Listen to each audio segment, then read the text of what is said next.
నమస్తే అండి, నేను doctor Anusha Jukuntla, consultant general physician, V9 hospitals, Rasoolpura. ఈ మధ్యకాలంలో మనం ప్రతి 10 మందిలో 8 మందికి అట్లా డయాబెటీస్, షుగర్ వ్యాధి గురించి చూస్తూ ఉన్నాం అన్నమాట. అసలు ఈ షుగర్ వ్యాధి అనేది ఎన్ని రకాలు ఉన్నాయంటే, మామూలుగా అయితే టైప్ 1 అంటారు, type 2 diabetes mellitus and gestational diabetes mellitus. ఇలా ఎక్కువగా 3 అనేవి చాలా ఇంపార్టెంట్ రకాలుగా ఉన్నాయి.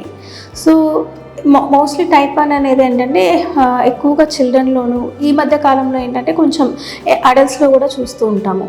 టైప్ 2 డయాబెటీస్ అనేది ఏంటంటే మోస్ట్లీ 30 నుంచి 40 ఇయర్స్ దాటిన వాళ్ళల్లో, కొంచెం పెద్దవాళ్ళు చూసేది డయాబెటీస్ అనమాట.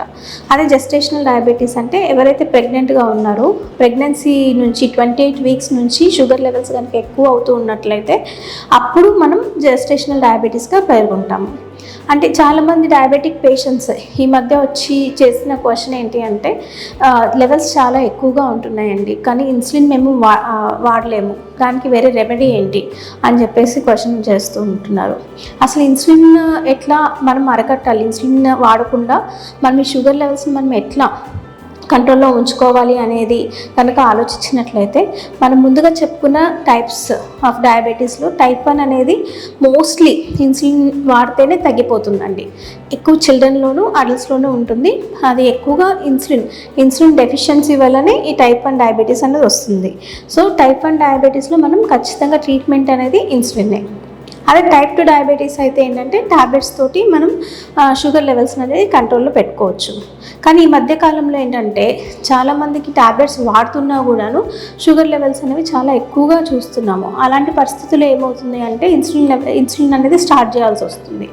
సో ఆ ఇన్సులిన్ అనేది స్టార్ట్ చేయకుండా ఏమేమి రెమెడీస్ తీసుకోవాలి అంటే, డాక్టర్ గారిని కన్సల్ట్ చేసినప్పుడు ఏవైతే drugs, medicines diabetes sugar levels తగ్గడానికి కోసం ప్రిస్క్రైబ్ చేస్తారో అవి రెగ్యులర్గా వాడుతూ ఉండడం, దాంతోపాటు క్రమంగా ఎక్సర్సైజ్ చేస్తూ ఉండడం, రోజుకి ఒక 30 మినిట్స్ అనేది ఎక్సర్సైజ్లో ఒక పార్ట్ లాగా మీ లైఫ్లో ఎక్సర్సైజ్ కేటాయించాల్సి వస్తుంది. అలాగే మీరు తినే ఆహారం వల్ల కూడా షుగర్ లెవెల్స్ అనేవి చాలా వరకు కంట్రోల్ అవుతూ ఉంటాయండి.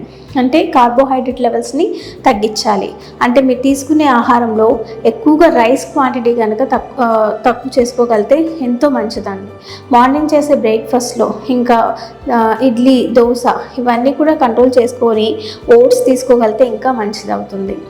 అలాగే గోధుమ రవ్వ ఉప్మా కానీ, మధ్యాహ్నం ఓన్లీ ఒక పార్ట్ ఆఫ్ రైస్ తీసుకొని మిగతా 3 పార్ట్స్ మనం కర్రీ ఎక్కువగా తీసుకోవడం మంచిది. నైట్ టైం కూడా చపాతీస్ కానీ, రోటీస్ కానీ, రొట్టెలు వీటిని తీసుకోవడం మంచిది.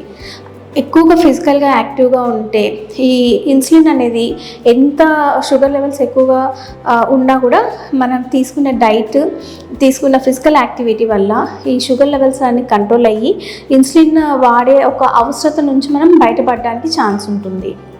Thank you.